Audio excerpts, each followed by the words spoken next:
जो सक्षमता परीक्षा देकर काउंसलिंग भी करवा लिए हैं, वो राजकर्मी बन गए।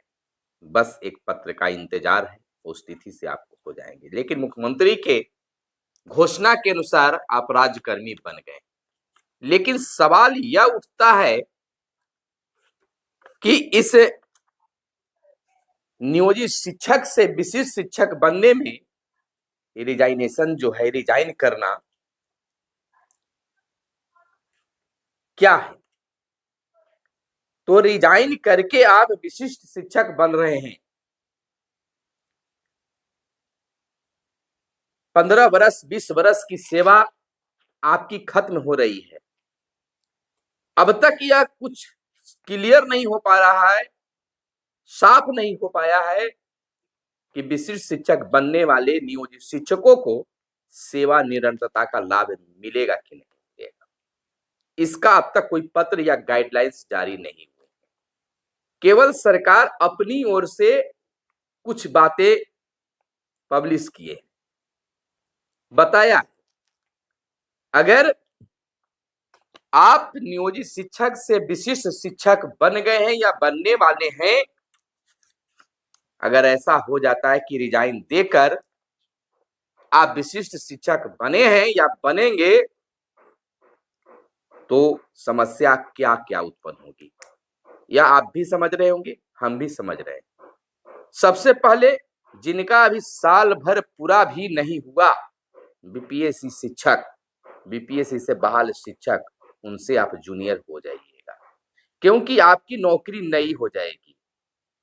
बड़ी समस्या है और कोई इस पर कुछ कहने के लिए, बोलने के लिए तैयार भी नहीं है। अगर आपका मुकदमा भी हुआ है, याचिका भी दायर किया गया है, तो वह ट्रांसफर पोस्टिंग को लेकर है।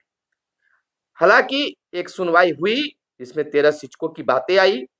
अगर वह फिर से खुलेगा तो ट्रांसफर पोस्टिंग पर होगा, तो वो तो ऐसे भी अब क्लियर हो गया है, वो तो निरस्त कर दिया गया, वो ट्रांसफर पोस्टिंग को हटा दिया गया, तब उस पर चर्चा ही नहीं चलेगी।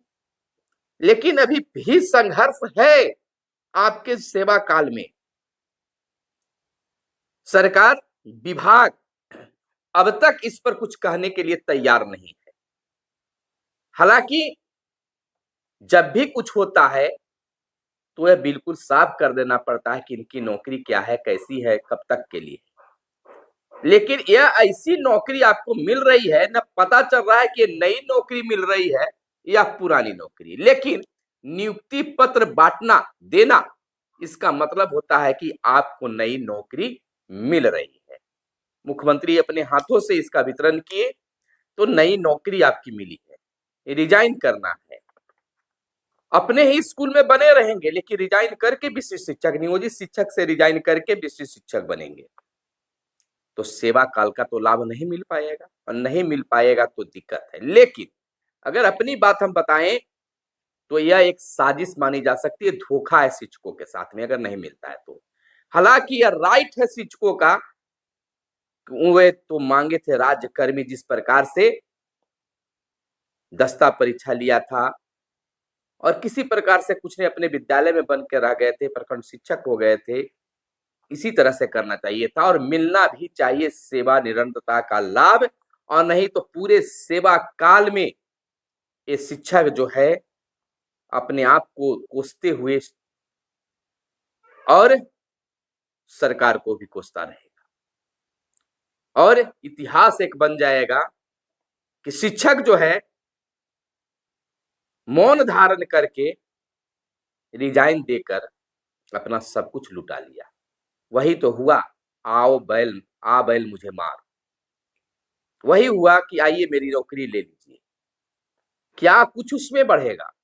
क्या मिलेगा? कितना वेतन बढ़ जाएगा? हमें तो लगता है कि नियोजित शिक्षक में ईपीएफ के जगह पर वहां जब विशिष्ट शिक्षक बनिएगा तो एनपीएस का लाभ मिलेगा, एक मोटी रकम जमा होगी। फिलहाल तो यही लाभ लुक रहा है। खैर कुछ भी लाभ हो, अब तो वहां चले गए हैं, जाएंगे भी और जाना भी अब मजबूर हो गए हैं। बहुत सारे लोग बचे हुए हैं।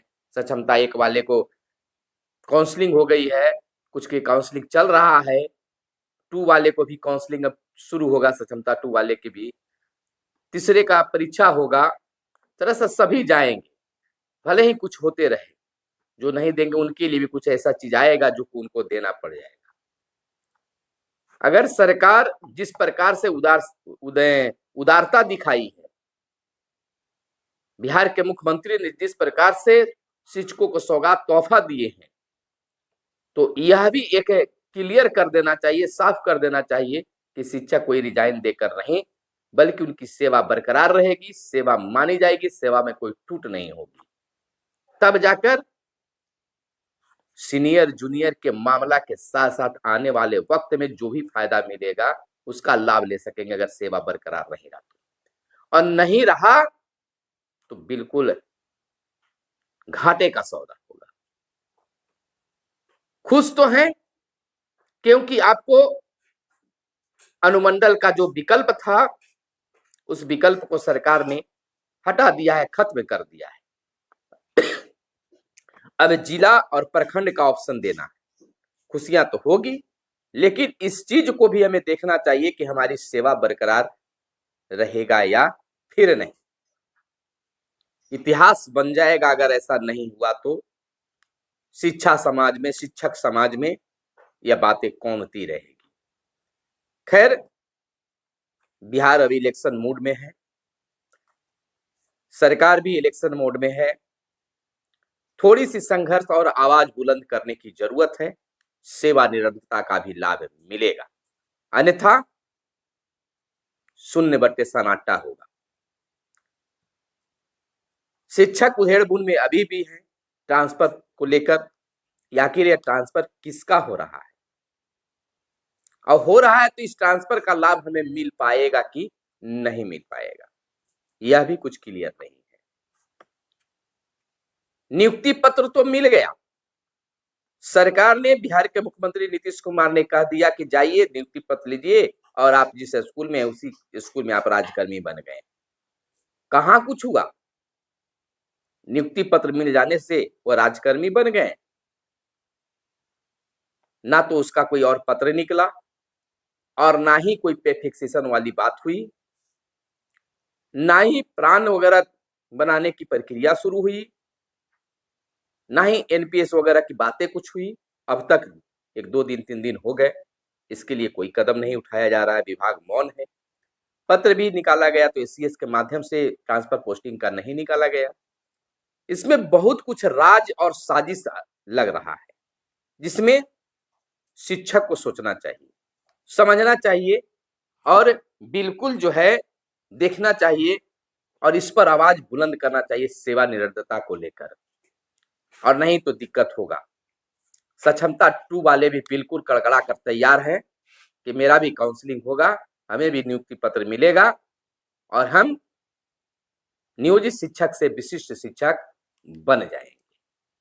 बनते जाइए। एक पक्ष, एक संख्या अभी भी रुका हुआ है कि हम नियोजित शिक्षक ही बन के रहेंगे। उसके भी कई नेता अभी आवाज बुलंद कर रहे हैं कि हमें वहां जाने में घाटा होगा। देखिए, इस मिडिल स्कूल के ही शिक्षक हेड टीचर की परीक्षा दिए, बहुत सारे लोग पास भी किए। अब उनकी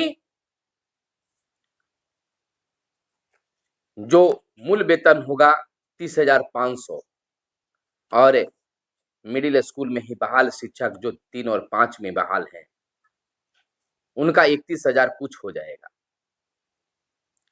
तो वहां भी आपकी विज्ञप्ति पुरानी थी, उस विज्ञप्ति पे आपने किया तो शिक्षक घाटा क्यों सहे?